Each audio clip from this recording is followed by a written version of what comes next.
Good afternoon, everyone. We'll go ahead and get started.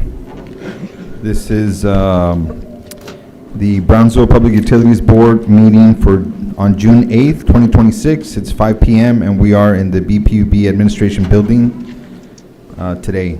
We'll go ahead and call this meeting to order. And can I get a confirmation of quorum? Confirmed. Good. We'll move on to the Pledge of Allegiance.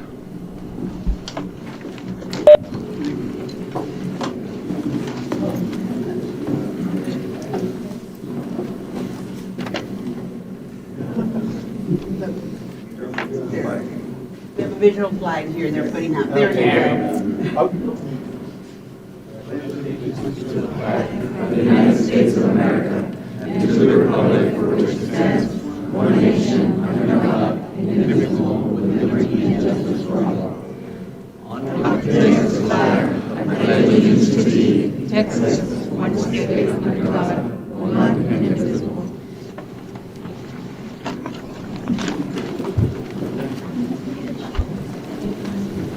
All right, we'll move on to item D, workshop or public hearings, which we don't have any.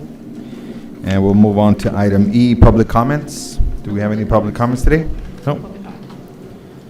So before moving on to item F, we'd like to change the agenda and actually start with item G3A, which is the Project Share Scholarship. So we can go ahead and start with that.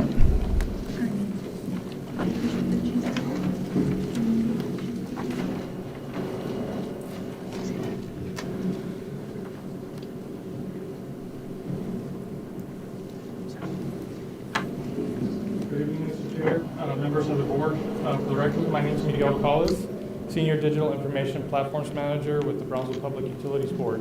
I'm also the program coordinator for the Project Share Scholarship. I'd like to begin by thanking the board and executive management for their continued support for the ongoing Project Share Scholarship program and making it possible every year. The Project Share Scholarship is funded through charitable contributions from one of our community partners and is dedicated to supporting initiatives such as this one. The Project Share is also a scholarship that's awarded to Brownsville area recipients or applicants.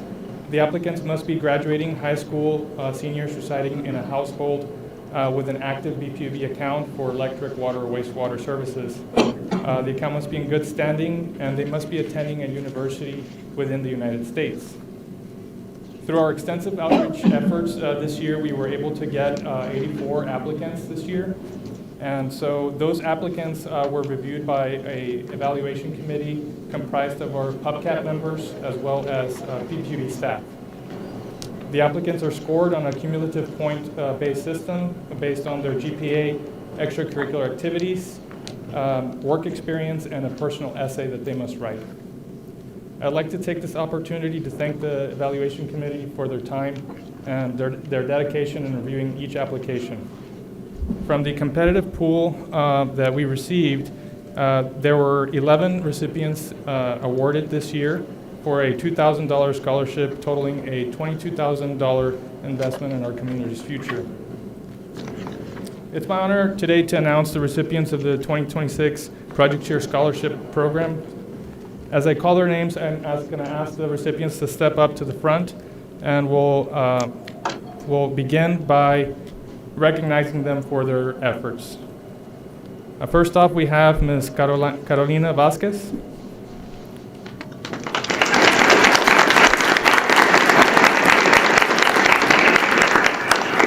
Mr. Gael Garcia.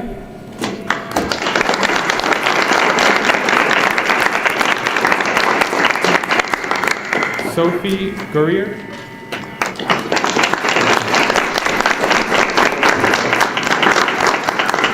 Ms. Sarah Magallanes.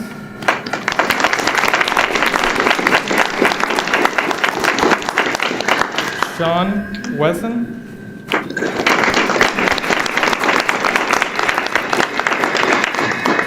Jasmine Gonzalez.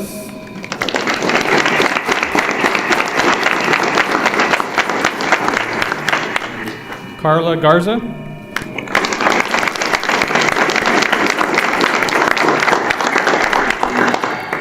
Hazael Trevino.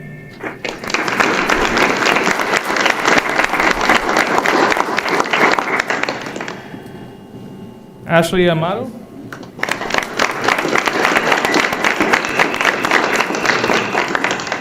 Juliana Bart.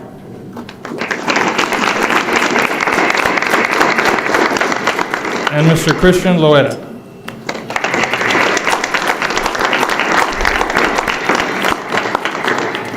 At this moment, I'd like to invite the board up to see if they could want an executive manager to take a picture with the recipients.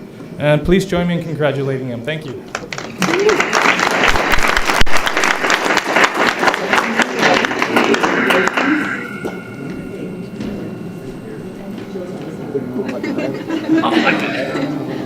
Can we create 2 rows?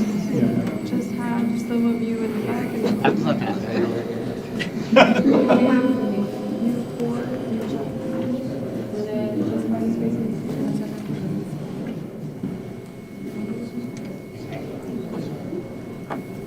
Can we actually switch you guys out? And then can we have the recipient or 2 come forward?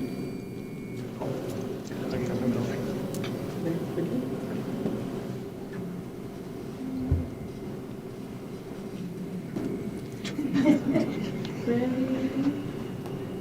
1, 2. Actually, can we have Connie go forward? Actually, just like switch. Ready?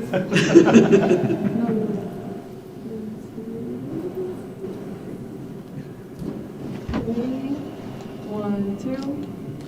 Another one. Can we make some space for the lady right here? Let's do this one more time. 1, 2, 3.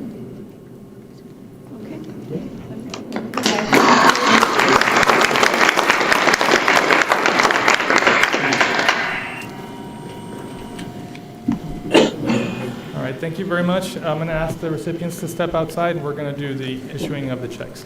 Thank you. Yeah. Quick question. Any What, questions? for the essay, was there a specific question? Yes, we had, don't remember the prompt off the top of my head. I have to get back to you on that. But we usually try to ask the recipients relevant information about the ongoings on current events Sure. and things of that nature.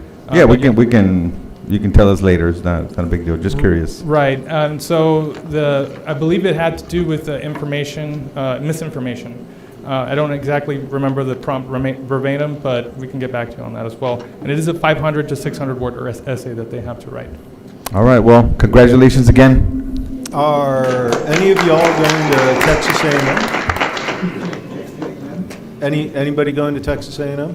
No? No? How many people are going to UT now?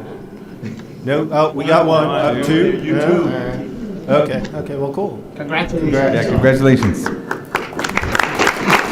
Thank you.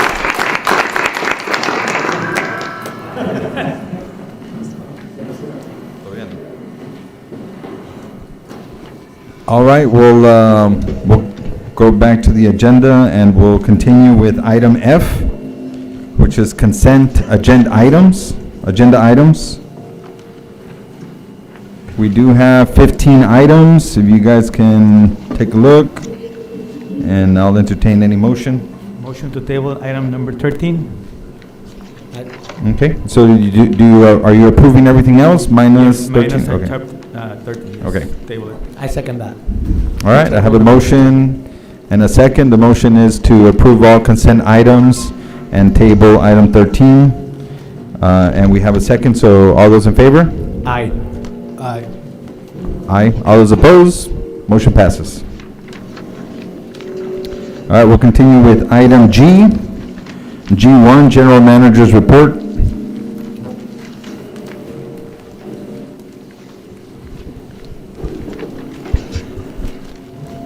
Good afternoon, members of the board. My name is Marilyn Gilbert, and I will be reporting to you on the board calendar. As for the board calendar, we have the monthly scheduled meetings. This year, we continue having our meetings here in this admin room while our construction. The important holidays that are coming is June 19 and July 3rd. The offices will be closed at BP. Other events and meetings that we have from June through September are noted on there. Are there any questions instead of me going through every single one of those meetings? No questions. I think we have the National APBA conference in early July. Yes, we have on June 28th through July the 1st for the APPA National Conference. This year will be held in Boston, Massachusetts. Yep. Any other board members attending? Yeah. If you're able to go, I'd recommend it. I believe we're going to try and make one of the workshops on board participation or board governance. I went last year and it was pretty good. So if you have time, let staff know and we can schedule your travel and all that. Any other comments or questions on the calendar? Nope. Okay, so we'll move on to item G1B, industry update. On the industry updates, on here, we have a lot of different activities and motions on there. I'll be sending you a list of information, and you'll hear right now on the water situation that we have going on. I did attend a couple of meetings while in Washington, D.C., in the NATF meetings that we have, and so I'll be circulating an information package of the items discussed there. Okay. Thank you. We'll move on to item G2, consideration and action on pull items of consent.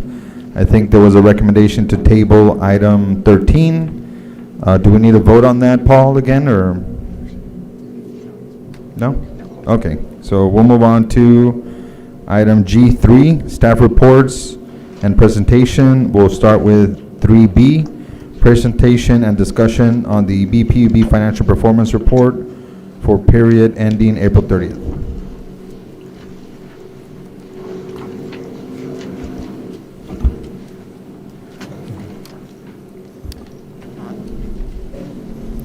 Good afternoon, President Martinez and members of the board.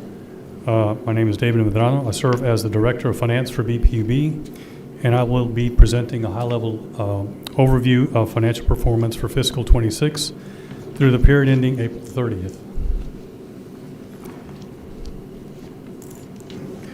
On this second slide in your package is an executive summary of 7 key financial categories, each with its own performance gauge. Red signifying an opportunity for improvement. Yellow is an area that we continue to monitor closely to directionally look at trends, whether they're going to turn out to be red or green. We also have green, which is expected performance or better than expected performance. So going down the list, we have the flow of funds, which is the first one. Adjusted gross revenue came in lower due to a lower FPEC rate. Year to date, $3.820 million has been generated to replenish the improvement fund.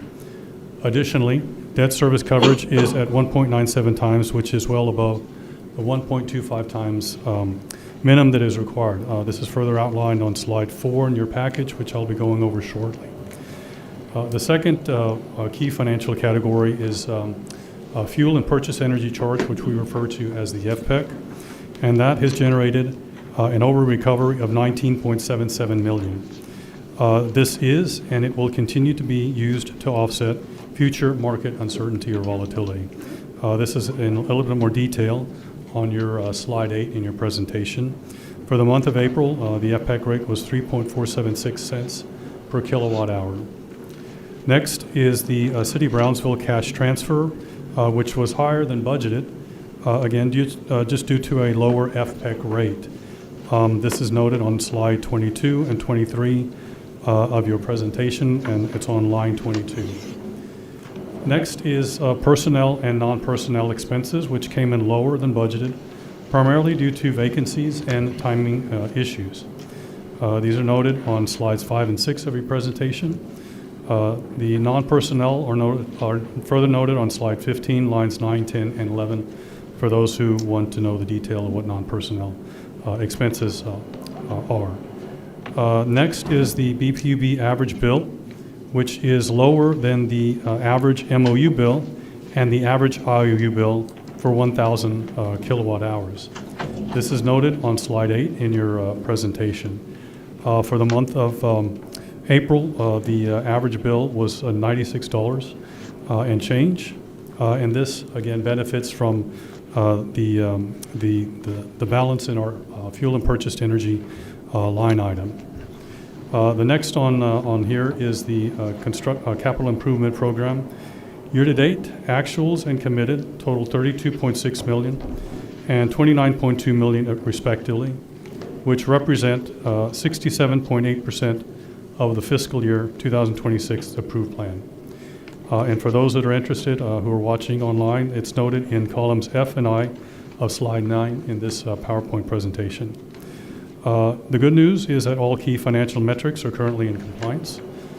These are noted in detail on slide 11 and include, among others, cash on hand, debt service coverage, and debt to capitalization. Any questions so far? No? This next slide is a statement of revenues, expenses, and changes in that position. This is prepared in accordance with GAAP. Here we show year-over-year performance through April 25 to 26, but for purposes of this presentation, I'll just be going over year-to-date through April of 2026.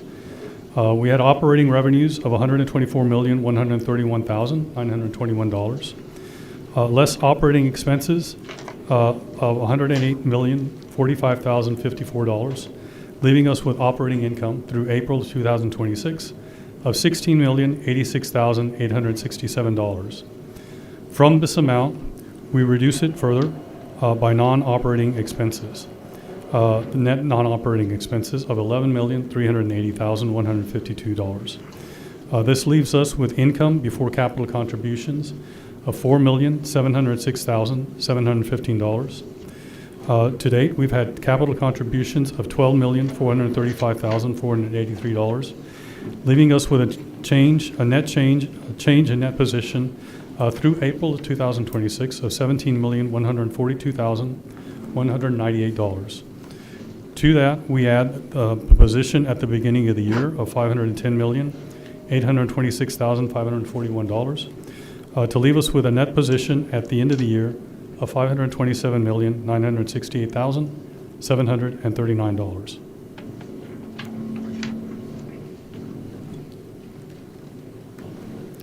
This next slide, slide 4 in your package, is the summary of revenues and expenses, or what we refer to as the flow of funds. This has been prepared in accordance with our bond ordinance. This shows the year-to-date budget versus the actual, but for purposes of this presentation, I'll just be going through the year-to-date actual. We had operating revenues of $116,685,176. We also had other revenues of $14,845,688, leaving us with gross revenue of $131,530,864. From this, we reduce it by fuel and Southwest Regional Water Authority expenses of $36,132,486, leaving us with adjusted gross revenue of $95,398,378. Further, we reduce it by other expenses of $78,387,073, leaving us with a balance after requirements of $17,011,305. From this, we reduce it further by the net of the City of Brownsville transfer and the utility benefit to the City of Brownsville. These are noted separately. We've combined them on this slide, but they're noted and broken out on slide 22 in your package. The net effect of that was $9,539,838 that were removed from the balance available after requirements, leaving us with a balance of for internal transfers of $7.471 million, less the transfers that have taken place to date of $3,650,781, leaving us with a improvement fund replenishment amount of $3.820 million. To that, we add so the combine of line 10 and 11 is the total transfers to date, both internal and that to replenish the improvement fund, leaving us with $7.471 million. And additionally, we also have our debt service coverage ratio, which I've gone over a little earlier, of 1.97 times, which is better than 1.25 times that is required. So that concludes my presentation. If there are any questions that you may have. Any questions or comments? Nope. Thank you. Okay, thank you.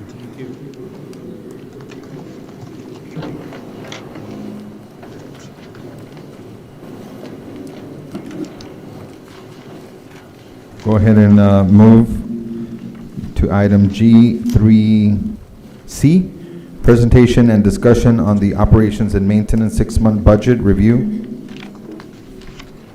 Good afternoon, Mr. Chair and board members. Jorge Santillan, Finance Manager. On this mid-year review, we're going to start with on this slide. The BPUB's fiscal year starts October 1st and ends September 30th. March 31st is the midpoint of the year, and at this time we conduct a comprehensive mid-year budget review that involves all departments. At this time, we review spending levels based on the percentage of budget spent and previous year spending trends and adjust as needed.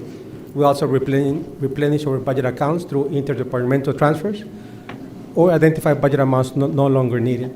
Any funds no longer needed are transferred to the contingency to reallocate if necessary later in the year. Under the mid-year budget review process, $211,511 was transferred to contingency for future possible use. On this slide, we have the summary of the O&M expenses shown in millions. In this column A, we have the account type. Those are the major expense classifications. Column B, those are the accounts or expenses included in the type. For example, for personnel, the accounts includes wages, payroll, taxes, and benefits. Column C, that's the FY26 approved budget. Column D, that's the FY26 actual through March, or 6 months into the year. And then column E, that's the FY26 percentage of budget spent through March. And we want to be at or close to 50% of the budget, representing 50% of the year, 6 months or 12 months. And then the last column, we have column F, that's the 3-year average percentage of budget spent through March, and this can be used as a reference or benchmark. So when we compare our FY26 percentages. So beginning with personnel, column E, spent through March, 45.6%, which pretty much in line with the 3-year average of 47.1. Office expenses, column E, 44.7, which is below the 3-year average of 59.3. Materials and supplies, this is at 52.7, which is higher than the 41.1 average, but still close to the 50% where we want to be at. Then we have miscellaneous expenses. This includes insurance, rental of equipment, our CRWA commitments. We're at 48.2%. The 3-year average is 47.3. Transportation expenses, these are the expenses related to our fleet. 60%, and we're above where we would like to be at, but also this is comparable to the 3-year average of 59.5%. And the main driver here is the cost of the fuel, which has seen an increase in recent months. Then we have the maintenance of general plant, 40.4% versus 37.1% for the 3-year average. Then consultants, outside services, 48.1% and for this year, and then 41.1% for the 3-year average. And then the fuel and purchase power, and the majority of these expenses, they're incurred in the second half of the year. So through the month of March, we spent 30.8% of the budget, which is pretty much in line with the 3-year average. And finally, we have the purchase of minor tools and equipment at 27.1%, which is compared to the 3-year average of 33.3%. The total spent to date is 40.1%. Which is very close to the 3-year average of 40.9%. If we exclude the fuel and purchase power, we're at 47.2% versus the 45.8%. In this slide, we have the non-personnel O&M spending by division, also shown in millions. And here we see the range of percentages of budget spent from a low 12.2% to a high of 76.7%, as some budgets are used earlier in the year versus others later in the year. But overall, we remain within budget at 46.3% of total budget spent. Here we have the non-personnel 1M spending by division and organization, and this is a more detail of the previous slide, and this is slides 5 through 10. And in this slide, we show each division and all the departments within the division. Now, any department in need of budget funds throughout the year, normally departments can reallocate budget funds within the division if there's a need to reallocate funding. In case there's a need for additional funding, we have the contingency funds available to transfer additional funds. And this includes it's all the way to page, slide number. Okay, any questions or comments? Can you tell me why meter services is 206% over budget? Legal services? Meter services, that's on, this slide's are, no. This is due to the communication, the signal on the new AMI meters installed. This is new for this fiscal year. So more likely, we cannot transfer funds. This is a monthly bill that we pay. In case we cannot transfer within the division, then we need to get it from contingency. But this is, I believe this was originally funded under the CIP, but it was found to be more like an O&M expense, so that's why we had to properly classify it under an O&M expense. Do you want to continue or any questions? No, I don't know if there are any other questions. Bottom line, we're within the budgets at less than 50% overall. Sure.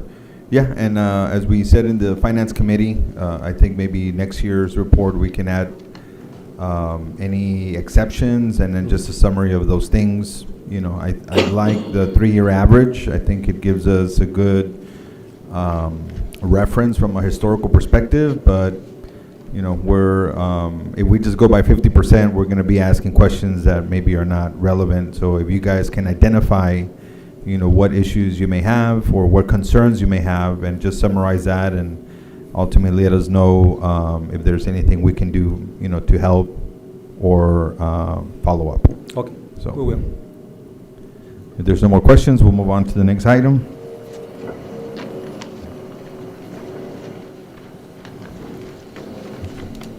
This is item G3D, presentation and discussion on the fiscal year budget calendar. Yes, this is just on this slide. This is just a brief overview of the key dates. In May, we began the O&M and CIP processes. We conducted budget program training sessions, and also we presented the timeline to the Finance Committee. Coming on in June, we're here presenting to the board, and then in June 15th through the 25th, we're planning the budget meetings with the divisions to review the CIP and O&M request. And then in July, on the 17th, we anticipate to complete the first draft of the O&M budget, and then on the 29th, present the O&M budget to the draft to the Finance Committee. Month of August, on the 10th, we'll come back and present to the O&M draft to the board. And then 17th to the 21st, we look forward to conducting individual board O&M and CIP budget briefings. And then in September, the 14th, present the FY27 budget to the board for consideration and approval. Any questions? The last 2 slides has the detail of all the tasks involved in the process. Any questions, comments? No questions? Thank you, and we'll look forward to getting all the information on the budget process. All right, we'll move on to item G3E, drought update. Hello, Mr. Chairman, members of the board. My name is Jaime Flores. I'm the Water Resources Administrator. I'll be providing you with a drought update. U.S. combined ownership at Amistad and Falcon reservoirs as of May 30, 2026 stood at 26.4%.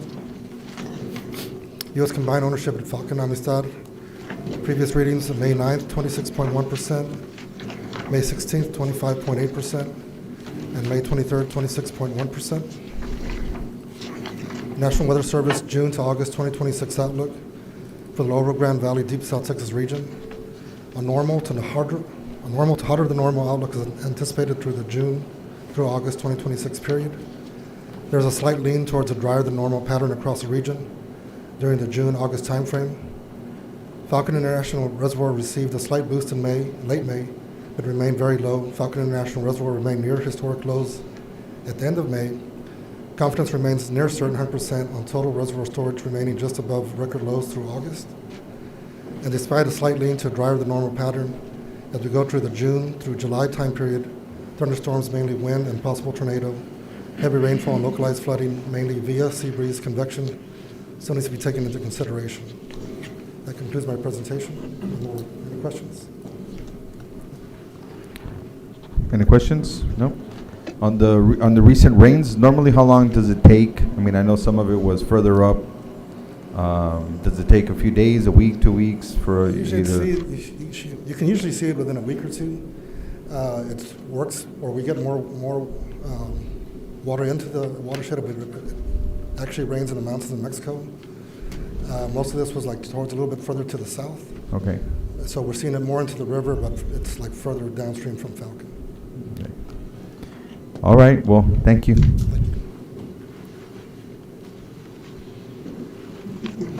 All right, I think, we'll move on to item H. This is recess to close meeting. I'll go ahead and read the item here. Recess to close meeting to consider matters pursuant to Texas Government Code, Chapter 551. At this time, the items on the agenda designated for closed meeting will be considered. If there is an approved motion to go into closed, the listeners will be placed on hold until the board returns to open meeting. Item 1, meeting with the board legal counsel for advice about contemplated and pending court and administrative litigation and on matters in which the duty of attorney under the Texas disciplinary rule of professional conduct conflicts with Chapter 551, Section 551.071, including but not limited to any items to closed session and the following: reports of local and special counsel, including regarding potential or pending litigation involving BPUB, city BPUB related matters. Item 2, deliberation regarding the exchange or value of real property while protecting BPUB's negotiating position with a third party concerning certain BPUB-owned real estate, infrastructure, and equipment located in the vicinity of Old Alice Road and 6th Street. Section 551.071 and 551.072. Presentation and discussion of possible recommendation of information upon pricing of purchased power generation and fuel and their impact upon the fuel purchase, energy, and marketing charge. Sections 551.086 and Section 551.072. Lastly, item 4, presentation and discussion, compliance report on the 2026 Texas Reliability Entity RE audit results, Section 551.071. Do I have a motion to move into closed? Mr. Chairman, Yeah, go. may I present a correction just caught for G3? It's only under 551.086, not on 551.072. That's what I thought. I'm kidding. All right, thank you for the correction. Do I have a motion to go into closed? So moved with the correction noted. All right, I second that. okay. First and second, all those in favor? Aye. All those opposed, motion passes. So thank you. I think the plan is for us to stay here for closed. Apologies for everyone having to leave, but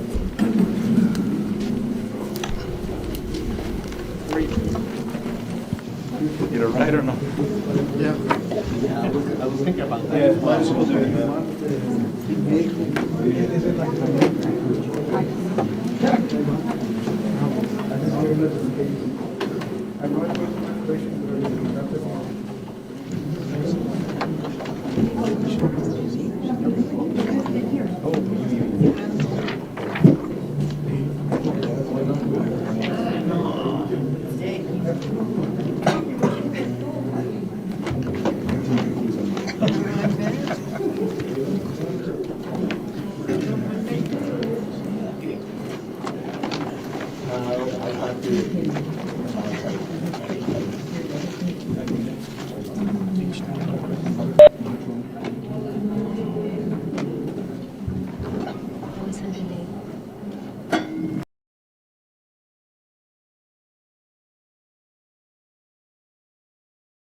Okay, so we're back after closed meeting.